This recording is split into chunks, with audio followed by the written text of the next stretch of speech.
黎智英因为创立服装品牌佐丹奴，成为香港企业家。后来呢，他创办壹传媒旗下的壹周刊和苹果日报，更为他奠定了媒体大亨的地位。黎智英如今呢，在香港身陷囹圄，从2020年8月至今，已经被关押4年多。2024年7月25号，黎智英被香港法院裁定串谋勾结外国势力等3项国安罪名全部成立。监狱中的黎智英被视为香港自由和民权的强大捍卫者。黎智英如何从一个在香港居无定所、食不果腹的小童工，成长为香港亿万富豪，后来投身民主运动的呢？为什么他有机会离开香港，却选择了监狱？美国作家祈福德最近出版了黎智英传记，带领读者进入黎智英的世界，也揭示了香港的乾坤。祈福德在香港居住近30年，曾经是壹传媒的高管。下面请看宇宙对美国祈福德的专访。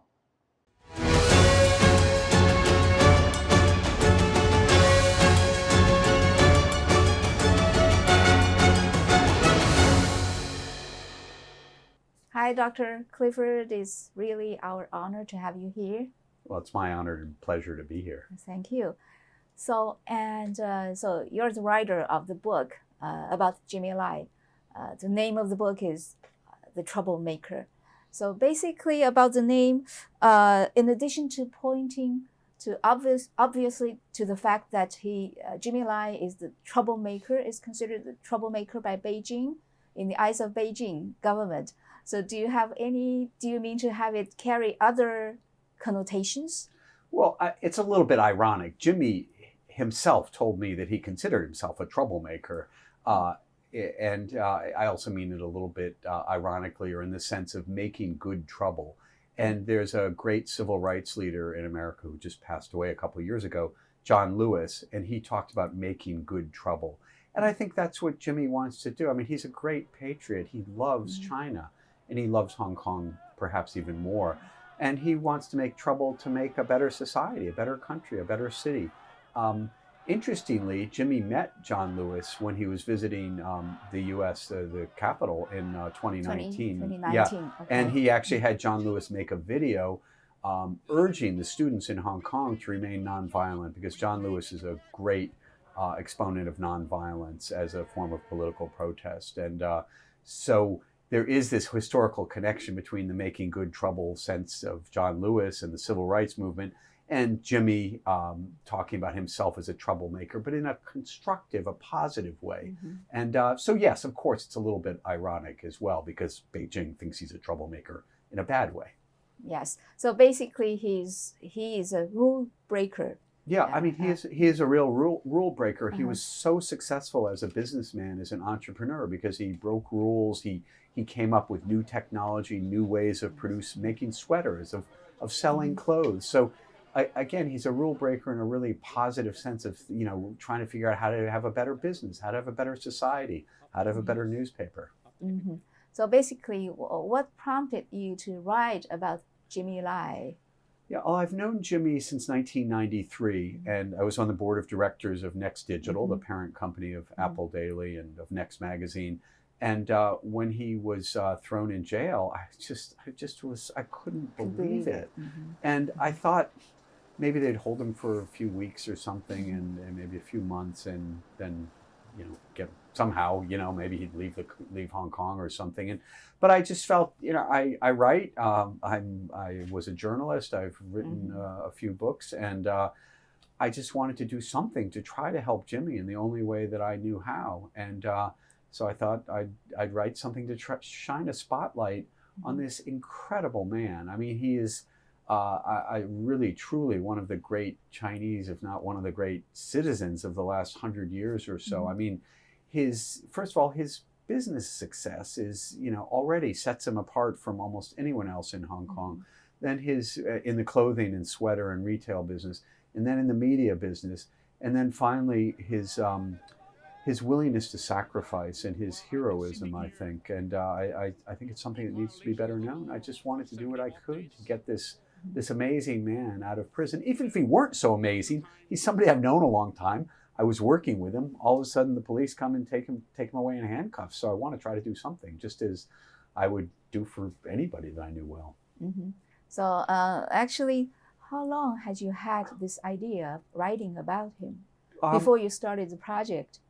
I guess, well, he was put in jail 4 years ago this month, and I kind of thought about it a little bit for a year or so, and then I was finishing another book, and so I started in earnest working on this about 2.5 years ago. I thought that he would have already been sentenced and the trial would have been over, and instead he's testifying in his own defense as the book is published. I've known him for a long time, no idea of writing a book or anything, so it wasn't the anti-extradition movement, it was the authorities' decision to throw him in jail.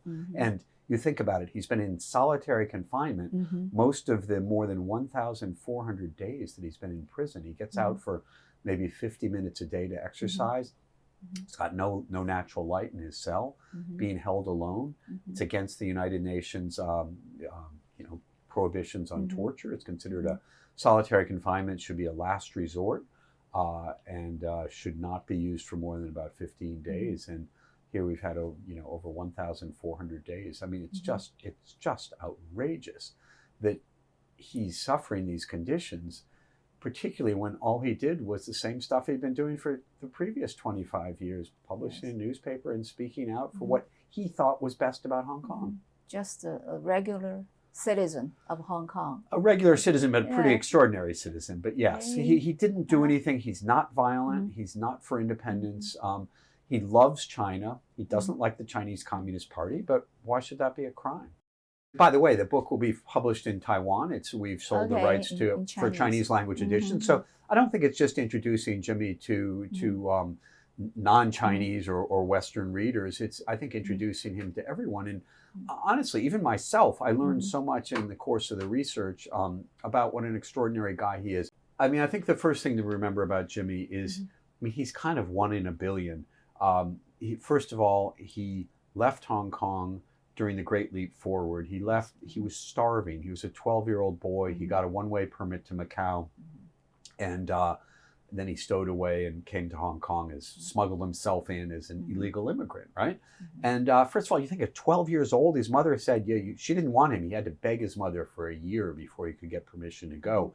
But I think she was worried her son was going to starve to death. I mean, this is a time when if he could get a little mouse from the field and grill that mouse, he was so happy. It was like some kind of a delicacy. So they had no food, and he leaves the hunger and the political chaos. His mother's in labor camps in the early 1950s.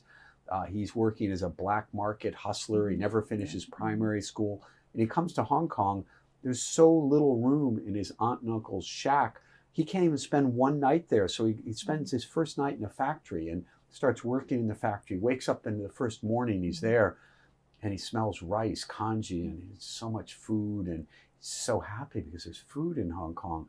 And then he can make a little money, and about a dozen or so, I guess 15 years after he moved to Hong Kong, he bought a factory and he started making sweaters, and pretty soon he was, as he says, the largest sweater manufacturer in Hong Kong, if not in Asia. Wildly successful, selling to some of the biggest companies in the United States and in the world. I mean, again, it's this creativity, this innovation. Then he kind of gets bored with making sweaters. He decides he'll sell clothes. So he starts the Giordano clothing chain. He was really the father of fast fashion.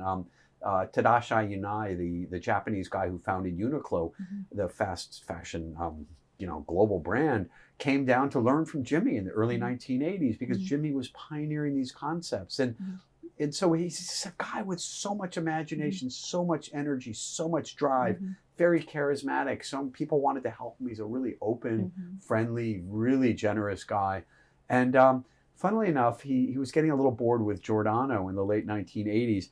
And he was, I didn't know this before I started researching, he was going to go into fast food. He thought Chinese fast food was no good. So he was going to set up a kind of Giordano chain of fast foods, or in a way, it's what Chipotle did with Mexican food like 5 or 10 years later in the US. So he was going to give consumers a lot of choice, but actually make things very efficient and I think hopefully very profitable. But then Tiananmen came along, and he was so moved by seeing the students in 1989 that he decided to go into media instead of fast food. So if there had been no Tiananmen, we might have a different Chinese fast food scene, but we wouldn't have had Apple Daily. Yeah, he's basically a genius, a business genius especially.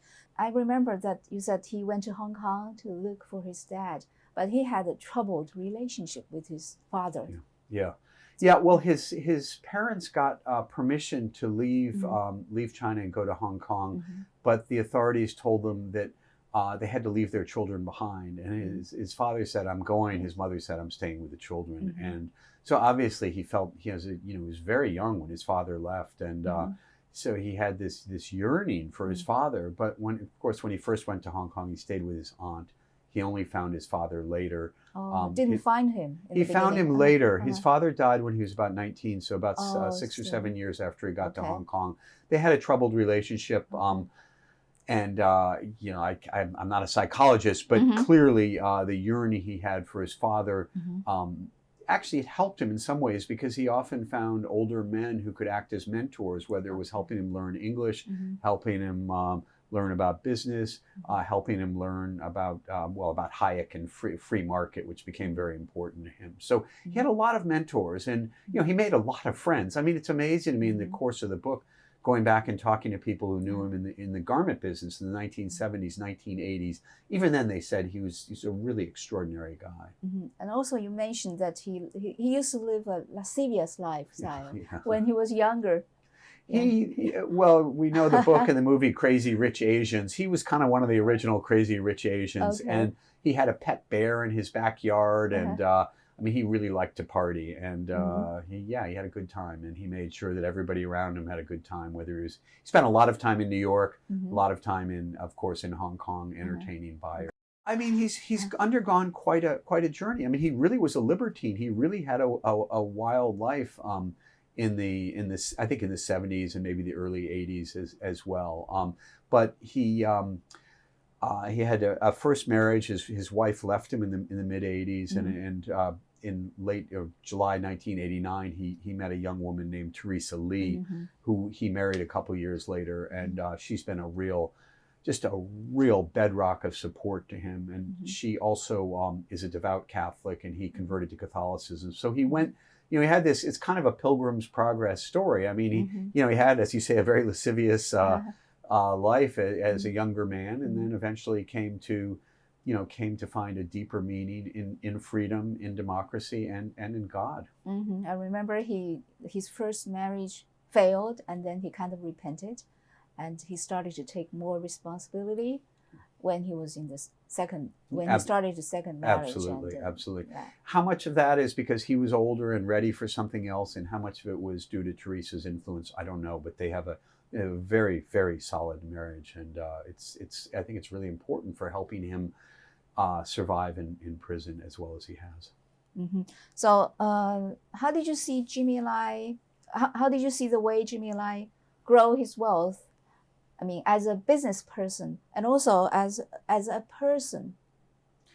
I never saw him as a guy who cared that much about money. I mean, he lived well. He lives, I mean, by the standards of someone who was as rich as he was, and for a time he was a billionaire, but the attacks on him by the Chinese communists have meant that he's still very, very wealthy, but he's not a billionaire anymore. But I don't think that really bothered him. I mean, I saw him quite a lot in the summer of 1994 when he wrote the famous column attacking Li Peng, who was the premier of China at the time. Many people felt he was responsible for the killings in Tiananmen in 1989, June 4th, called him the Butcher of Beijing. And when he came, when Li Peng made a trip to Europe, it was the first visit by a state leader to Europe, or I think to any democratic country, after the 1989 killings. And Jimmy was so mad that he wrote this really tough article attacking Li Peng in Next magazine. He was in Paris at the time. Teresa was pregnant with her first child, Sebastian, who was born a few months later. And Jimmy wrote this out and faxed it to the editors in Hong Kong, who were kind of a little bit bewildered, like, why is Jimmy writing about China? But I think because he was in Paris and Li Peng was in Germany, It was, it was in the news a lot, and he was just so angry. And so the Chinese responded by closing down Giordano stores in Beijing. And this was a time when China was just opening up to foreign retailers, and Giordano was really doing well, but it was, showed huge promise of growth ahead. And I think the Chinese assumed that Jimmy would crumble. Every other businessman would just give way and start being more moderate in what they said. Jimmy said, forget it. He resigned from Giordano. He sold his shares. He made a couple $100 million US, and he put more of the money back into Next, the magazine, and then founded the newspaper the next year. So he didn't make money in a traditional way, because again, 999 out of 1,000 businessmen would have said, forget about the media. I'm gonna really stick with where I'm really gonna make a lot of money in retail. And Jimmy said, no, I'm gonna stick with my principles. And if I make money, I make money. If I don't, I'll start again. And I think he has the confidence that came from his childhood, where he was so poor, but he hustled. He was living on the street.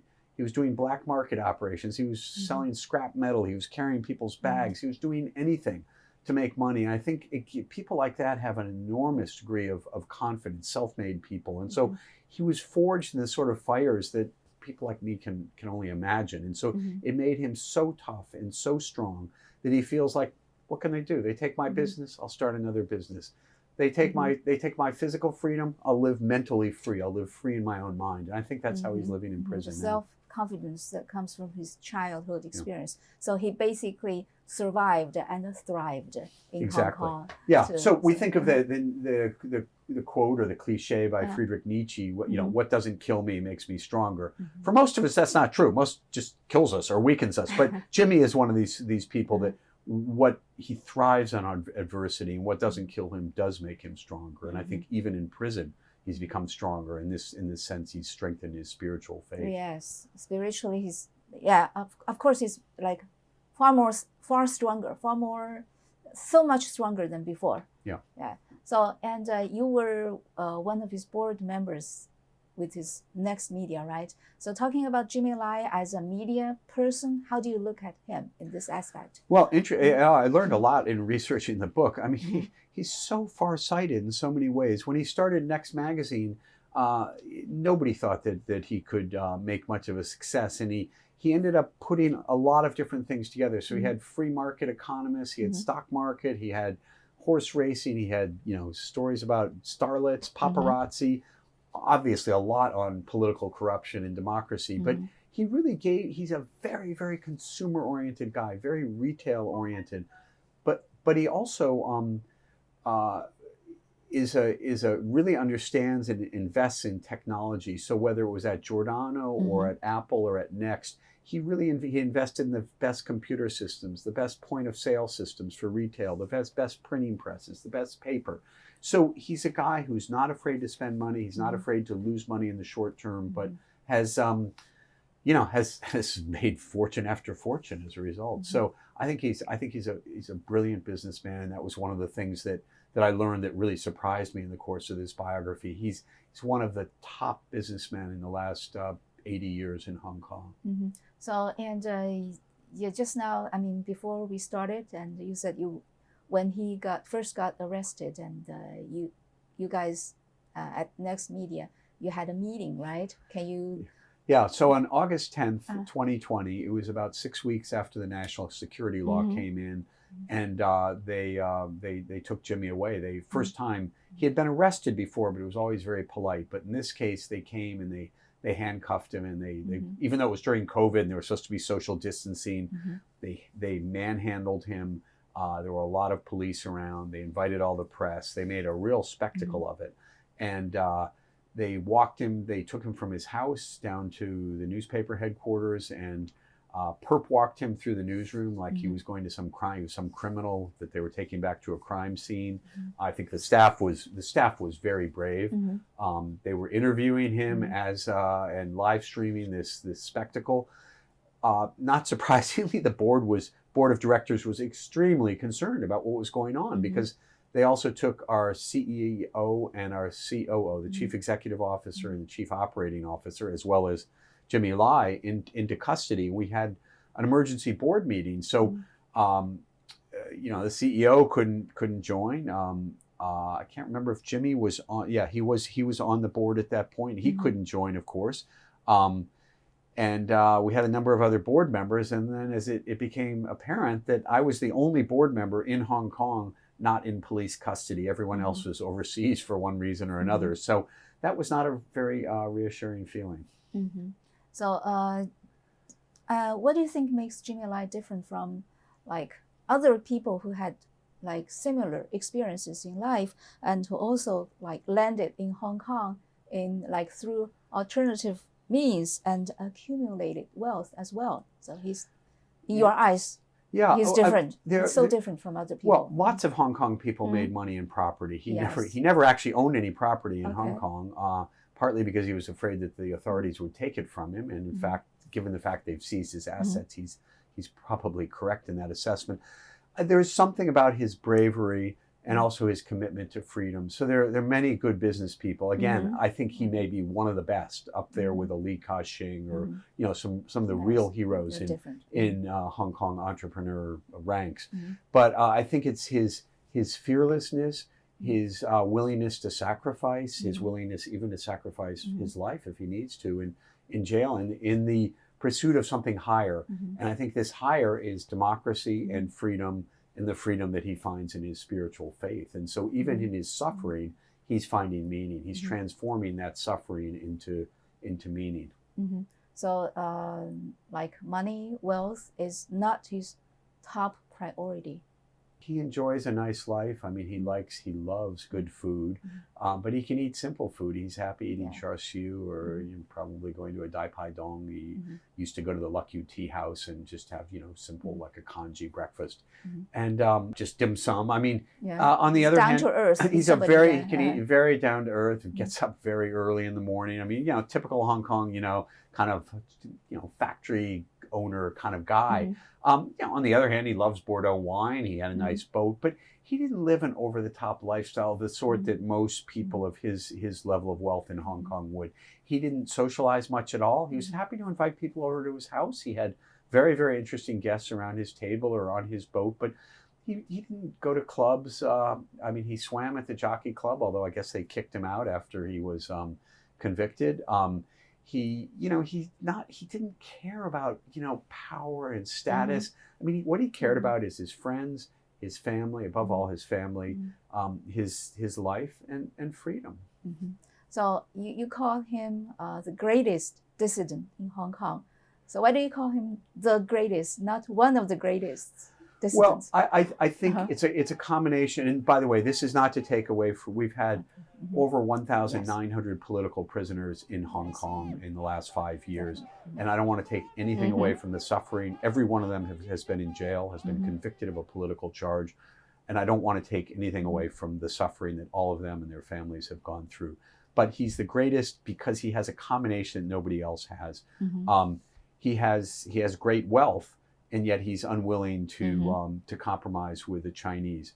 He has a media platform. He controlled one of the biggest Chinese language media platforms in the world, and nobody else control. I mean, there were other media platforms, and I worked for some of them, but nobody had the fearlessness and the media platform and the wealth and the commitment to democracy and freedom and the deep spiritual faith that he had.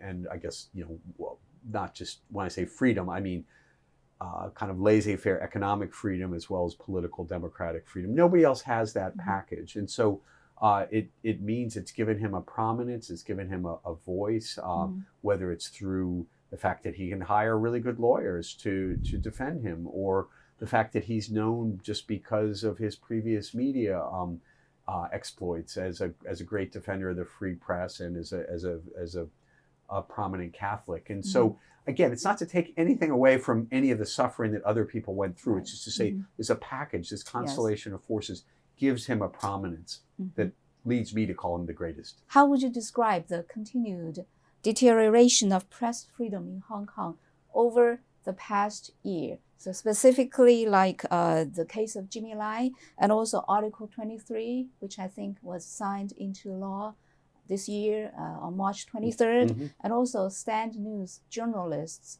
convicted and jailed simply for doing their job. We've come so far down in Hong Kong in the last 5 years. I mean, Hong Kong used to be one of the freest press places in the world. I think it ranked number 18 in the Reporters Without Borders survey when that was first done in 2003. And to see that, it looks like it's just fallen off a cliff. When you look at the chart, it's I don't know, below 150 now. It's one of the worst in the world. So we're pretty close to bottom, I think.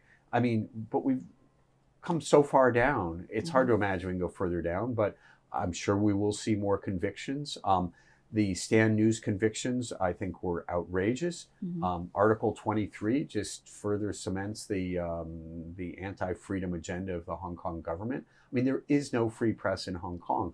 There are some very brave and courageous people who are trying to work within very, very narrow confines, stick to very, very factual reporting, only criticize the government in the most modest way on the most peripheral issues. But it's grim. It's unimaginable if we look back 5 years to imagine to see how far things have deteriorated. I don't know how much worse it can get, but I think it will get worse before it gets better. What should we be on the lookout for in terms of press freedom in 2025? Yeah. Well, I think it's going to be interesting to see to what degree Hong Kong authorities are able to get international platforms, especially social media platforms, platforms like Google, YouTube, to crack down on things like Glory to Hong Kong and other pro-democracy films, movies, songs, and whether or not we're going to see the Great Firewall being increasingly extended to Hong Kong. So we've already seen some websites which are blocked in Hong Kong.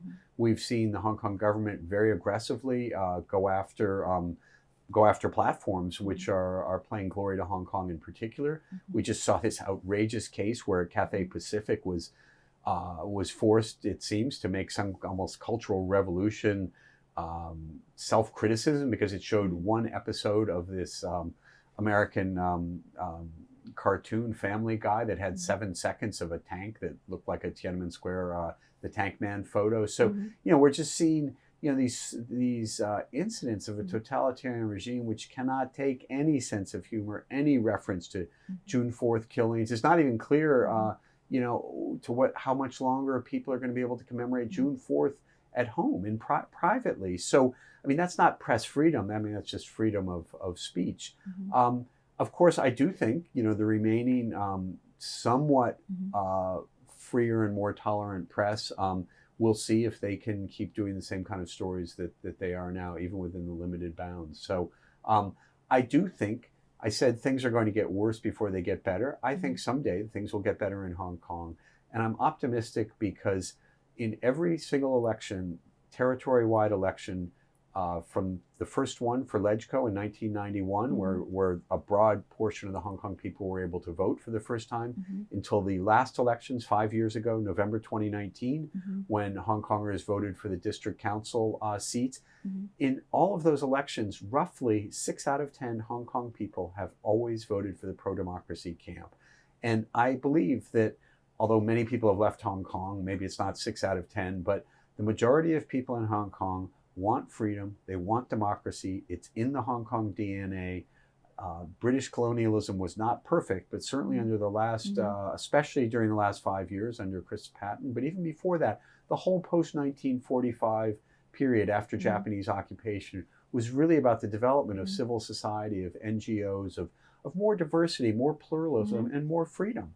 And it's an area I've studied very closely, and it is not a British plot, as the Chinese sometimes seem to think. They seem to think that this is all some Western plot and that the notion of freedom. I saw this with the judges. They were asking, when Jimmy Lai talks about universal values, they said, these aren't universal. Some countries just have their own values. Well, I'm sorry. We have the United Nations Declaration, Universal Declaration of Human Rights. 75th anniversary of that is this month.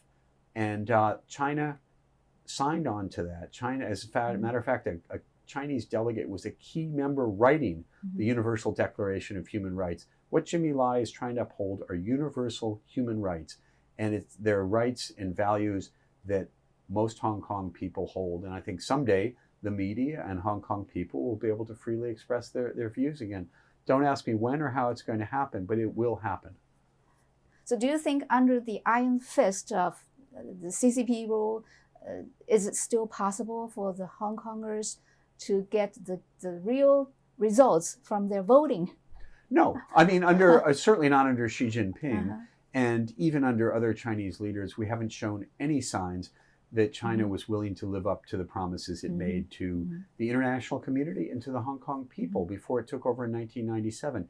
We have the Sino-British Declaration, an international treaty lodged at the United Nations that China's just ripped up, and they say it doesn't matter anymore. We have the basic law that was written by China itself, and it promises more democracy, not less. It promises all sorts of freedoms, including the right to a jury trial, which Jimmy Lai doesn't enjoy. So, I mean, China talks about a rules-based international order, and yet when it suits it, it just completely disregards its own promises. And I don't see whether it's Xi Jinping, Hu Jintao, Jiang Zemin, none of them have shown any real commitment to Hong Kong democracy. Some of them were worse and some of them were better. Xi Jinping is definitely worse. I mean, he's the worst thing that China's seen at least since Mao. So how did you get to know him? Do you still remember? Oh, sure. The first time you met him? Yeah, of course.